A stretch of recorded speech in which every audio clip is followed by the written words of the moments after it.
Discutindo as declarações que trouxemos antes do intervalo do ex-presidente Jair Bolsonaro nos Estados Unidos. Ele criticou o governo Lula pela retomada da cobrança de impostos sobre os combustíveis e antes do intervalo o Mota tinha proposto aqui uma pergunta aos parceiros, questionou o que é que será que Bolsonaro deveria dizer nessa... Se eu estiver reproduzindo mal a pergunta, você me corrige aqui, tá, Mota? Mas é isso, né? O que é que Bolsonaro deveria dizer nessas aparições dele? O Poit já respondeu, passo para você, Pavinato. Não, eu não mudaria nada do que ele disse. Tudo que ele disse, principalmente hoje, é verdade. É uma verdade patente, inconteste. A questão é, eu gostaria que ele falasse olhando no olho do brasileiro. Eu gostaria que ele falasse olhando no olho do eleitor dele, especialmente esse eleitor que é fidelíssimo a ele. Que as pessoas merecem isso. As pessoas, elas merecem uma conversa séria, direta, olho no olho. As pessoas precisam de um líder, até para que essas pessoas não sejam injustiçadas como vem sendo hoje. Muita gente hoje está presa e não sabe por quê. E o líder deveria falar olhando no olho. Ele deveria jogar limpo, não fazer um jogo de cena. Ele é humilde, é simples, mas é hora de liderar e ele ainda é o líder. Porque da mesma maneira que nós criticamos aqui essa ameaça à liberdade de expressão constante em diversos momentos dos últimos meses, em que não se quer que a voz da direita fale alguma coisa. Nós vemos aquele eleitor mais carente de um líder democrático de direita falando assim no chat agora, como a dona Maria de Fátima Machado, que ela vem atacar a minha sexualidade porque eu não falei o que ela gosta. E isso é crime. E as pessoas cometem crime porque não tem uma liderança que fale no olho delas. Você pode falar a barbaridade que for, mas depois não diga, eu estou sendo tolhido. Não, essas pessoas estão carentes de olho no olho, carentes de atenção. Elas precisam ser players democráticos, porque senão sempre vai sobrar a pecha de fascista para fascistas que se disfarçam de democratas. Nós precisamos de atenção, de olho no olho. Ele pode continuar simples. O que ele falou hoje no cabeleireiro é verdade absoluta. Mas essas pessoas merecem mais do que uma conversa de soslaio. Elas precisam ser olhadas nos olhos, elas precisam serem pegas na mão. E fala, nós somos democráticos sim, porque de outra forma nós vamos ficar caindo em armadilhas de fascistas fantasiados de democratas. Você, Zé? Há muito tempo que eu não ouvi essa palavra soslaio, né? Mas é um olhar meio 43, vocabulário, né? De Thiago Pavinato, Zé. Olhar 43, né? Mas olha, eu admito que os dois, Lula e Jair Bolsonaro, têm a mesma pegada popular, o linguajar. E para por aí, o que há de comum entre os dois, né? Uma vez, Pavinato, eu conversava com um psicólogo que analisava exatamente a linguagem de políticos e tal, e a gente conversava sobre brasileiras que eram enganadas por pessoas que vinham dos Estados Unidos e tal, para casar, e elas achavam que estavam acertando na loteria e achavam que eram bobos. Por quê?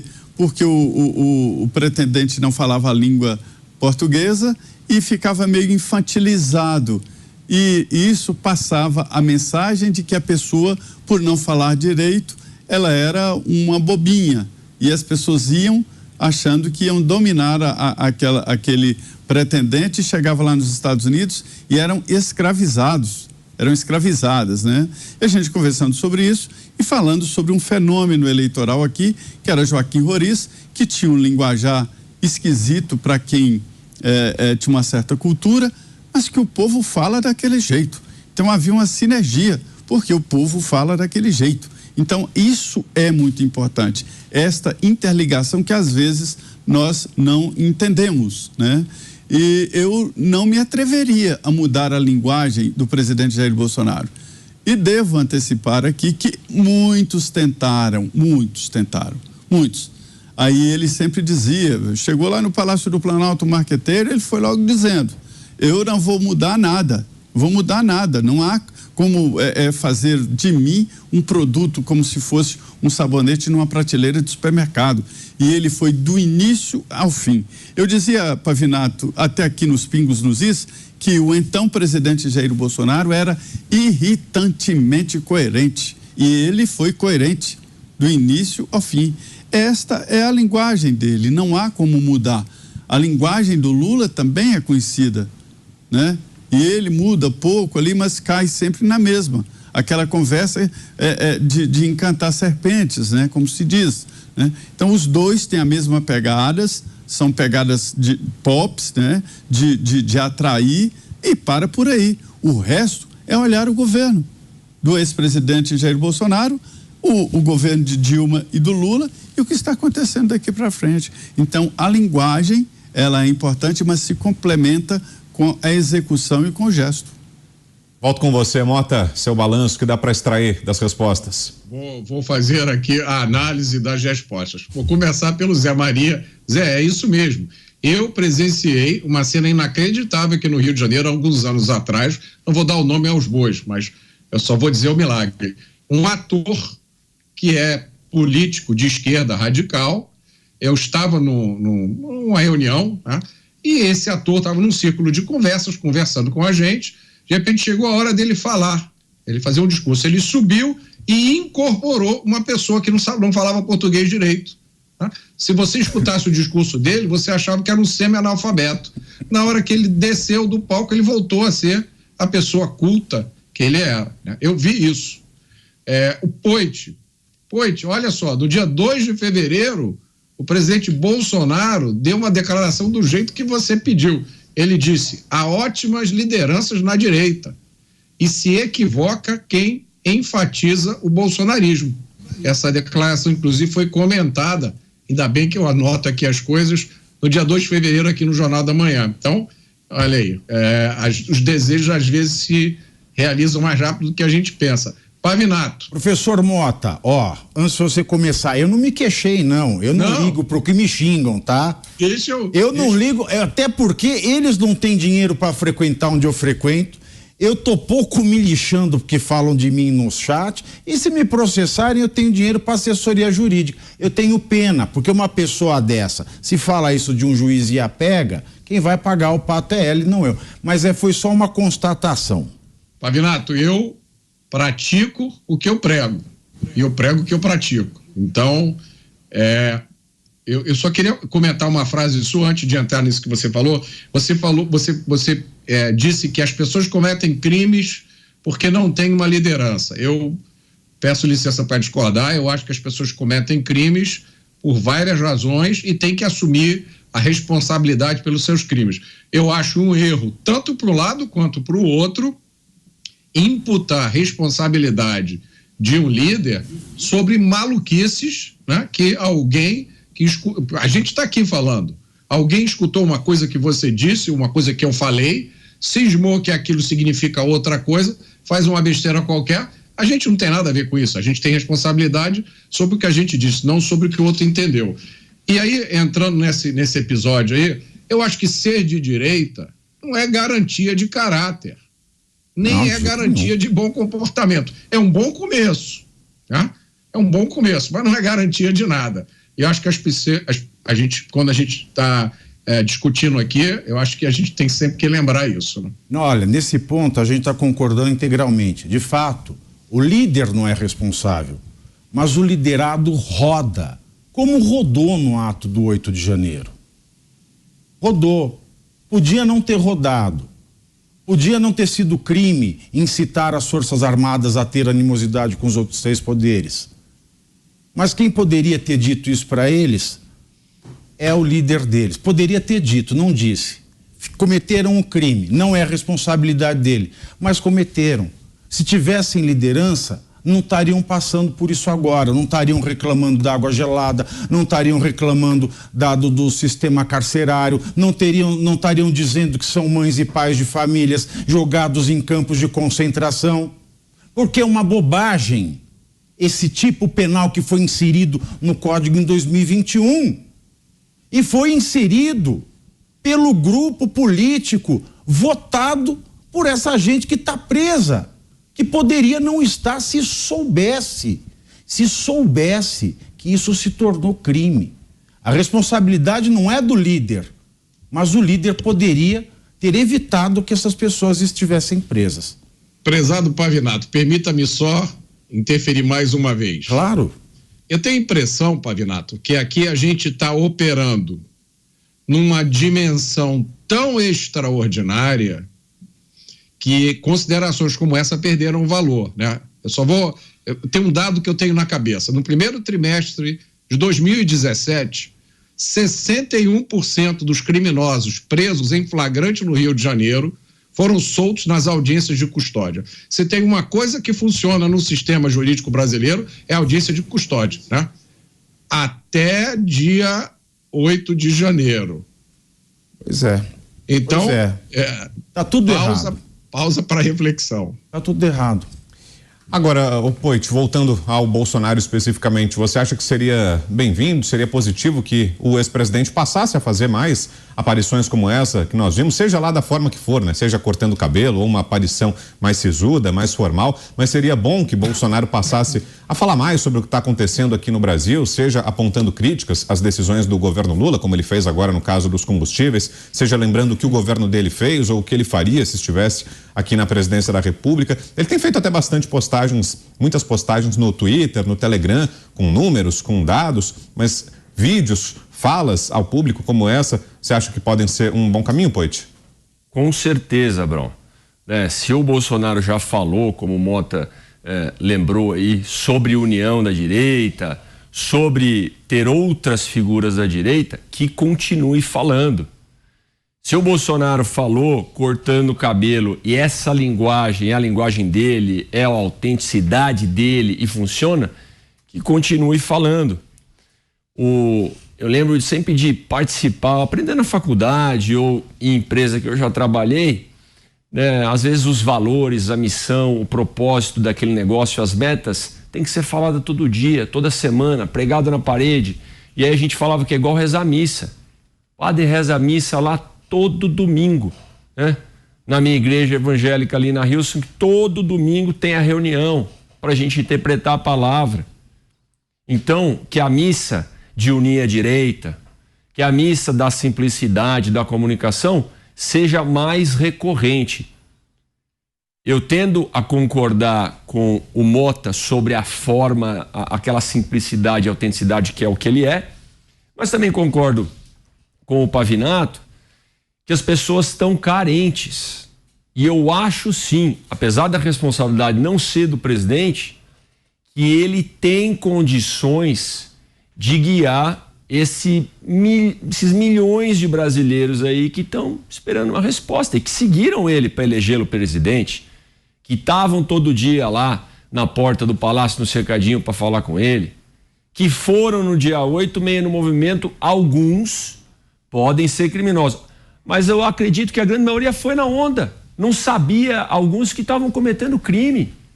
E se o presidente fala, gente, é o seguinte, não façam isso nesse momento, manifestação ali, não é para entrar, não é para quebrar. Gente, agora é hora da união. Já falei isso, estou repetindo para vocês. Tem espaço para a gente reforçar a direita e tem figuras boas que eu acredito. Então a missa tem que ser rezada todo santo dia, né? Toda santa semana. E o presidente tem condição de continuar a fazer isso. Agora, Zé, e para isso, para essas críticas, não faz tanta diferença o endereço, né? Se está aqui no Brasil ou nos Estados Unidos, né? Para esse tipo de postagem nas redes sociais, né? Se for ser mantido isso, aí não faz tanta diferença o endereço, né? Mas será que tem alguma previsão de que o presidente volte a ter eventos com o público, fazer mais ou menos o que vai fazer a ex-primeira-dama Michele Bolsonaro? Será que isso está no radar por aí, Zé? Ele está condenado a ser eternamente um grande líder no Brasil. Jair Bolsonaro jamais, até o final da vida dele, poderá pegar a sua moto e ir tranquilamente tomar um coco lá na praia do Rio de Janeiro, lá na Barra, ou um caldo de cana aqui em Brasília, onde ele for, ele está condenado a ter seguidores. Esta é a realidade. Trocando em miúdos, eu escuto isso todos os dias, né, de que a política só tem uma porta de entrada, não há como sair. Por que não sai? porque os amigos não deixam e os inimigos não admitem. Então, é eternamente condenado a ser um líder. O que a gente está discutindo é o tamanho dessa liderança, se será maior ou será menor. Não faz a menor diferença se o presidente Jair Bolsonaro estiver nos Estados Unidos, na China, no Japão, ou aqui em Brasília, ou rodando pelo país. O que vai modificar isso aí é o tipo de proximidade, a proximidade física.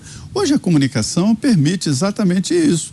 Nós vemos o Congresso Nacional admitindo agora no regimento a possibilidade de sessão remota. Isso seria impensável há poucos anos atrás. Estou dizendo poucos anos atrás mesmo, tipo 5 anos. Não se imaginava votar um projeto importante de forma remota, né? Então hoje já está no regimento e mesmo depois da Covid, fim de Covid, haverá a votação, porque o mundo está mudando. Ainda no governo Bolsonaro, na transmissão ali do comando do Exército, do general Freire Gomes, o grande comandante Freire Gomes, né, transmitindo o cargo para o general Arruda, o que saiu e transmitiu agora o comando para outro general. Mas, enfim, naquele dia, conversando com o ministro do presidente Jair Bolsonaro, e esse ministro do presidente Jair Bolsonaro, que estava na solenidade, né, me disse que ficou assustado. Eu tomei conhecimento agora há pouco, isso é lá dia 28 de dezembro, que o presidente vai fazer um pronunciamento.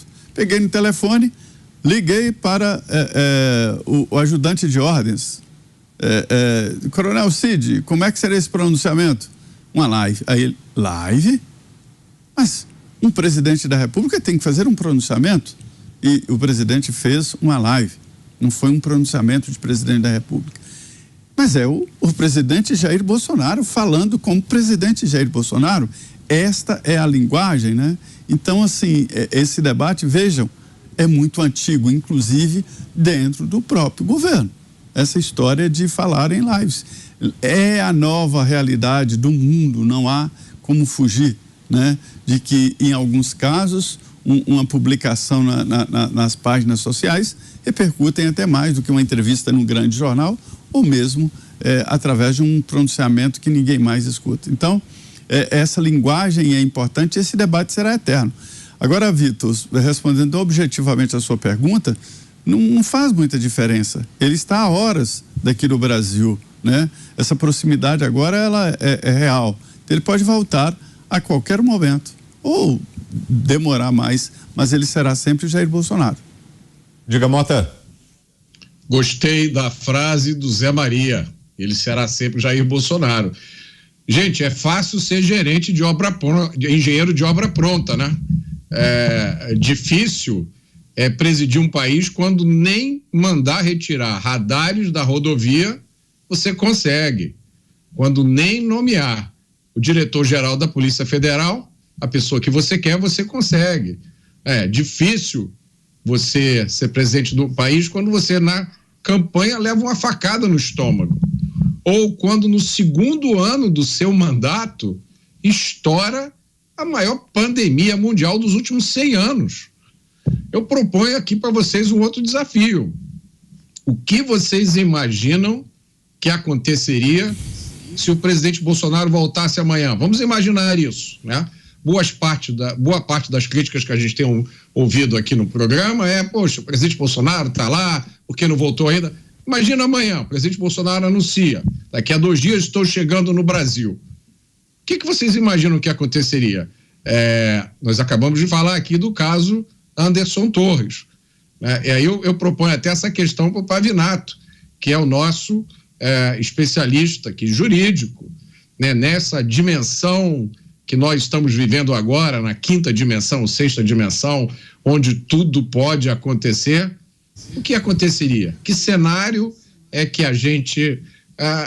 porque, Pavinato, você levantou um ponto... Onde tudo pode acontecer, lembra do Mundo da Lua, do Lucas Silva e Silva.